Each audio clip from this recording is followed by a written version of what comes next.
again, not to be flattering or just because it is a special day for him, but Bishop Stewart, by far, is one of the greatest preachers of our day. Oh my gosh, Lord have mercy. Man, it's like, man, the amazement of the way Bishop preaches is just like phenomenal. He gives you a variety. Of course, we get the hooping, but then there are times when he could just break it down and just say something. I will just call it treach, where it's a little bit, he's not hooping like, ha, ha. Yeah, but he's just, you know, talking, and then the voice level goes up a little bit, and he comes back down. So, I like to call him like an old truck with a major engine in it, with like an old truck with a kid on it. He starts off soft and quiet, and if you're not studious with regards to the word, or if you're sleepy, you can easily go to sleep. But once the gravy train gets there, he's coming, and he's coming strong. You know, he is all of Titus Stewart,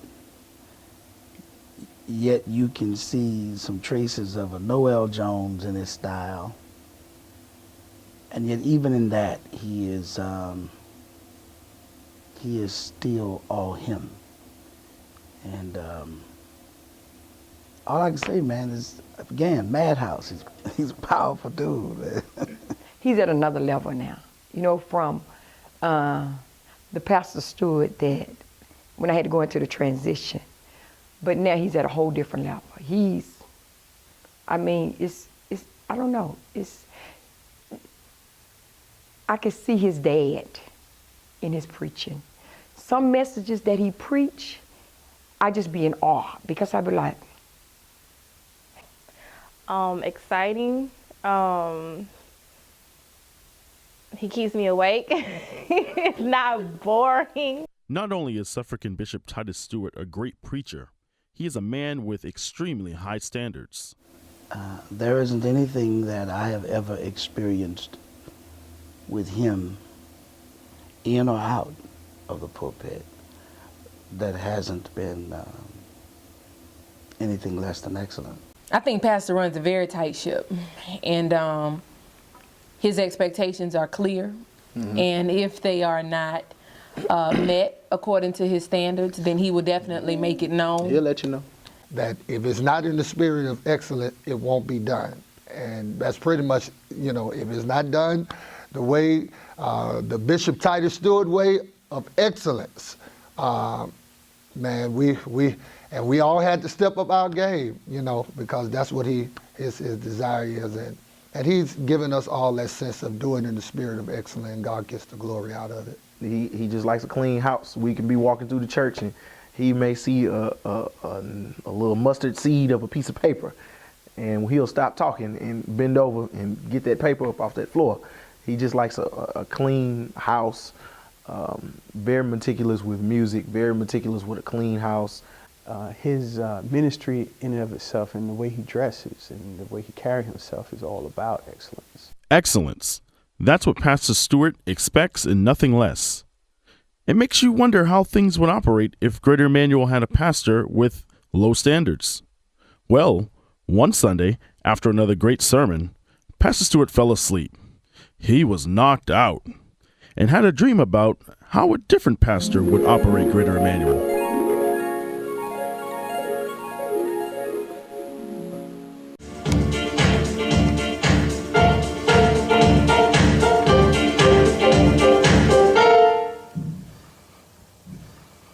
Good morning, church. Brothers, turn your Bibles to Genesis chapter 1, verse 1. It's, you know, I feel it for the saints, because it just, oh, man. It just, man, a long way from Pastor Stewart left it. Trinity Pastor service starts at 12 p.m. We out of church at 12:45. I saw Trent the other day, and he was just tearing the website down, man. I spent a whole lot of time, you know, trying to set that website up, you know, and he's putting pictures of himself up on the website. And I was like, well, you know, I don't want to get in your space too much, but, you know, Pastor Titus wouldn't do that. So I don't know, You know, so it's taking a little while for me to kind of get used to, you know, this new Trent thing we got going on. I don't get it. That's another thing. He eats in the pulpit. I mean, I've not seen a pastor do that before, but he always has some kind of trash around the pulpit area. It could be anything from Chick-fil-A or Whataburger. I mean, if you go up there now, it's French fries on the floor next to his seat. I try to pick up behind him, but about how, you know, he just keeps a nasty church. I think I saw a Popeyes bag on back of one of the pews one Sunday, you know. I remember I was here one Sunday, and, you know, when Pastor Stewart, you know, was here, and he got mad about some gum. Like, people were chewing gum. Man, people chew gum. You know, they have nerds out. You know, I saw one lady drinking a high C fruit punch on the front row. For real? You have to take Pastor Trent out to eat every Sunday. That's a part of him pastoring. That the saints feed Pastor Trent. Bottom line. Oh, we ain't gonna have no church. He only preaches for like 5 minutes. Trent's gonna preach for maybe about 5 or 10 minutes. Make sure we take up with it. He gonna make sure we take up that offering. Good morning, church. Turn your Bibles to Genesis chapter 1, verse 1. In the beginning, God created the heavens and the earth. Daptwa.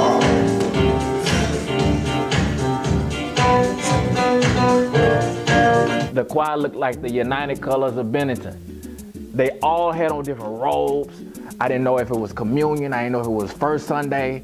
I saw the beige robe, the purple robe. I saw without a stole, with a stole.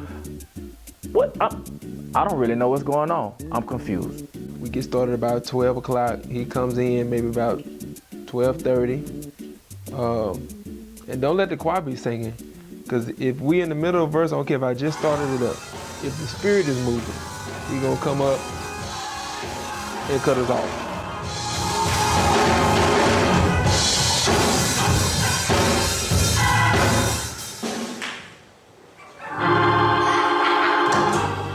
That is enough of that.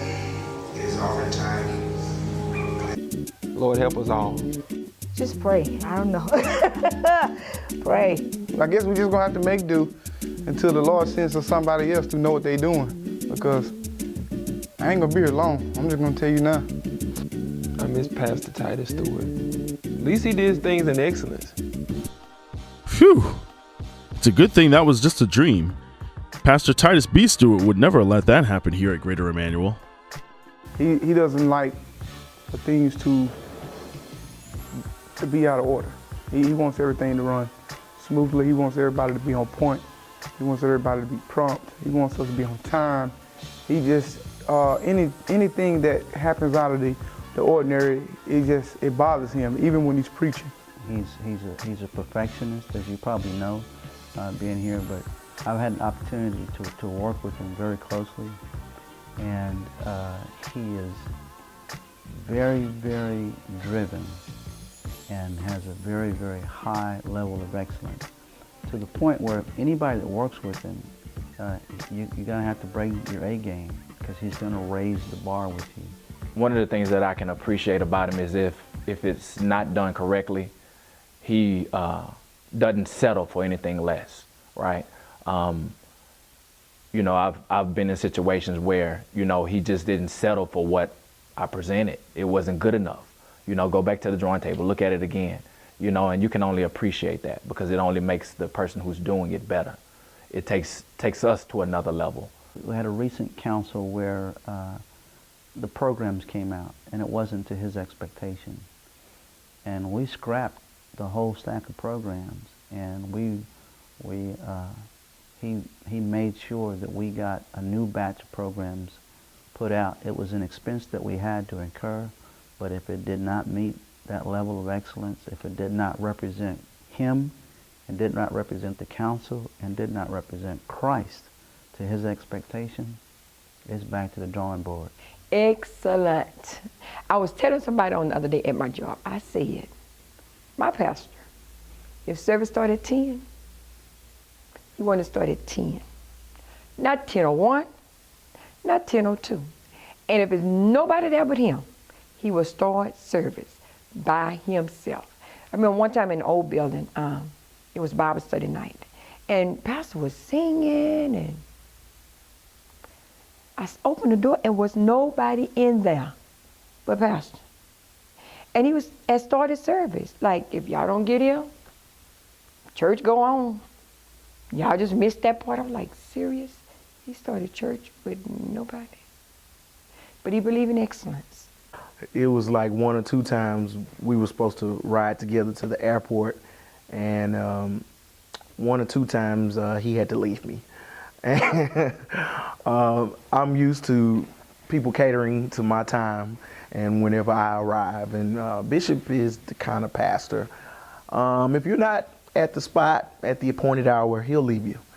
And I've not been left before. But Bishop left me a couple of times, so I had to raise my bar up with regards to timeliness, because with his excellence, he really is a stickler for time, at least when he's not preaching.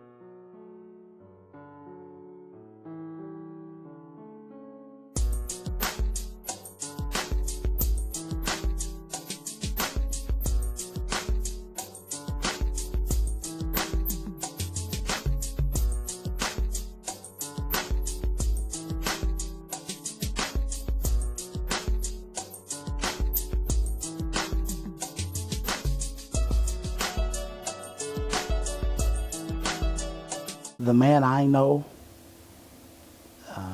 in the pulpit, in ministry, is the man I see outside when we just riding a motorcycle, casual, getting a bite to eat, whatever it is we're doing. He's the same person. Well, I tell you what, he has pretty much been the same type of person. He's always been a real clean person, real mild, slow to speak, quick to listen, and that has drawn me even closer to him. He really hadn't changed a whole lot. That was one of my biggest fears in actually joining the ministry team. I was concerned that his personality, that I knew him as not only, I would say, a co-worker in the ministry, a co-laborer, and as a pastor, I was concerned that it would be a drastic difference. And I must say, he's the same person on the road that he is at the church. There are really no differences. He is who he is. However, he can laugh, joke, and play, but when it comes down to being serious and sincere about getting the job done, he will, just like he works here, he is the same at home, giving his all at all times. But when it's time to be serious, just straight serious. Like on Sunday mornings, I don't even really talk to him because I'm scared, because he's so ready and he's so focused on what he has to do when he gets here. So there's not a big difference. Just a few weeks when I was able to come to you all, that was a great honor for him to ask me to come and to preach in front of him. The nervousness that I had, man, you all may didn't see it, and I thank God the service was high, but the nervousness that I had just because Bishop Stewart and was sitting there, that means something. I would say, just going all the way back, what Bishop Stewart has done is he has continued the legacy of Greater Emmanuel and his relationship to Christ Temple. And it's not just verbal. We are, I believe, we're bonded at the heart. Our church went through a catastrophe during Hurricane Ike. We were displaced and didn't have a place to go.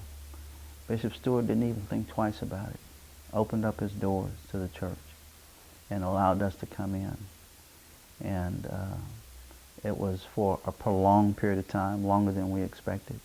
But I can tell you that he was always showing support, very welcoming, very warm, very, very, very uplifting and edifying through that whole experience. And I will never, ever forget that. most first ladies, you know, sit on the first pew, wear hats, and sit there and be grand. Not her. Whatever it takes to get the job done, whatever area that she can work in, you can find her doing it. And most people, unless now we have a picture that's outside in the lobby with Pastor and First Lady picture outside. Let's say if that picture wasn't out there and you came in, you really wouldn't know who she was, because she's just that type of person who gets in and gets their hands dirty and, you know, whatever it takes to get the job done. It's obvious, Lady Stewart's undergirdment of Pastor.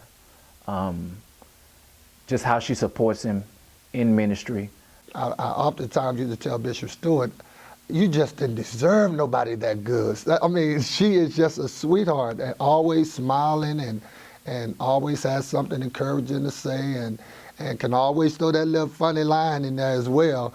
But just a wonderful spirit, highly anointed. I mean, highly. She get a microphone, you know, the church is just wrecked because she just has the glory of God on her life. My wife has been a great support, great support. I mean, I couldn't ask for a better support cast than Lady Stewart. She has been one who has pushed me. She has not just verbally conveyed it, she has put it in action that she's with me 100%. Even when I had my moments of doubt, even wanting to give up sometimes, but she has been a great support base with us here. She's a team player. She's a positive thinker, role model, and I thank God He couldn't have given me a better mate to serve within ministry. Even his looks, he looks even as young as he was when I first met him. He gained a little weight though. And he probably won't remember this, but I remember one time it was, we was in the other building, and one of the brothers had, he's not even at this church no more, so I don't want anybody to think he at this church no more, but this brother had a seizure in the church, right? And we was trying to get to the brother, and Pastor was still playing the organ, and it wasn't the time to be playing the organ. It was the man was having a seizure. We were trying to get past him to get to the back, so the pastor wanted to play the organ.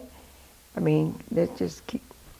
He wanted to jubilee us, so he wanted us to keep. He thought we was dancing, but we was running to get to the brother because the brother was having a seizure. Oh my God. He just likes to know everything that goes on here at Great Emmanuel. I can remember he had, I don't think anybody really knows that he had Minister Holmes install a little camera upstairs where he could see service on his laptop when he was out of town. And he would call Minister Holmes back and say, who's missing up there in the choir stand? And that didn't last very long, but not many people know he did that. Don't be mad at me, man. No more than calling on myself and another pastor to come and help him get his motorcycle started because he couldn't get it started. And he couldn't get it started because he let it sit too long. The battery was dead, and we laughed at him about the fact that, how you gonna have a motorcycle, man? You don't ever start it. And it's dead because you don't charge the battery by just charging it, man. You don't even need a motorcycle. You need to give it away or sell it to somebody. You know, we laugh at him about that. He tried to sit on one of my motorcycles, and his legs was just too short for the height of my bike. Other than that, man, I mean, every moment with my brother, man, is a rich moment.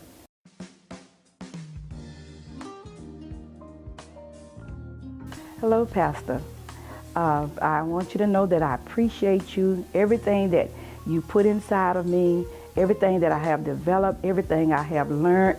You just don't really know that the things that God has really done for my life through your ministry And I just want to say to you, have a happy Appreciation Day, and I hope you have many, many more. And I hope God will keep developing you and keep making you stronger and stronger every day. I want to say, Bishop Stewart, that on behalf of the Christ Temple family and my wife, First Lady Regina, we absolutely love you, and we're here to show that support, not just in words, but also in deed. And that our love expression to you is going to absolutely transcend even this event. But in years to come, we hope to just really prove that the words that we're expressing to you right now is heartfelt, and we are committed to our relationship with this church, and to you personally, and to First Lady Tammy and Trent.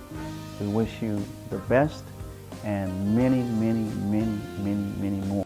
Pastor Stewart, I would like to say happy 12th anniversary, and I thank you for being my pastor. I thank you for putting up with me. I thank you for allowing me to be a part of your family. Now, I'd like this for Brother Wallace. I can sing to you. Okay, I can sing. My turn. Is I'm almost off? I can sing? Okay. What's that song you like to sing? Pastor and First Lady, I just want to wish you guys a great and happy 12th year anniversary. I haven't been here long, but from what I've experienced so far, it's been great. I feel like home. You guys have welcomed me in with open arms, and I greatly appreciate it, and I pray for many, many more. Be blessed. Praise the Lord, Greater Emmanuel. This is Elder A.W. Rollins Jr. coming to you from Oakland, California. I am disappointed that I'm not going to be able to make Bishop Stewart's 12th appreciation. But I wanted to say, man, I love you and I appreciate you. You are a friend, you are a brother, and most of all, you are a mentor. So on behalf of all the members of the Center of Grace Ministries and the Rollins family, we want to say God bless you and congratulations on your 12th appreciation. I want to say to my friend Bishop Titus Stewart, man, I want to congratulate you first of all on your 12th year pastoral anniversary. You have been a blessing to me, my wife, and Josh and Tracy, and certainly we all send you our love. Joshua, Tracy, Sonia, we send you our love. Man, we appreciate you, and God bless you with many, many more. We love you, Doc. Oh God, I can't even think of the words. What's the song? What's the song? What's the song? You know, what's the song you like to sing? Faith? No. Ah, see, that's how the devil do you. Bishop Titus Stewart, happy pastoral anniversary and happy birthday to you. I'm happy to be under your ministry, under your leadership. You're a great man of God. When I met you 2 or 3 years ago, however many years ago it was, you were very humble, and I was very appreciative of that. And how when I moved to the city, you accepted me and welcomed me in from just a little kid from Frankfort, Delaware.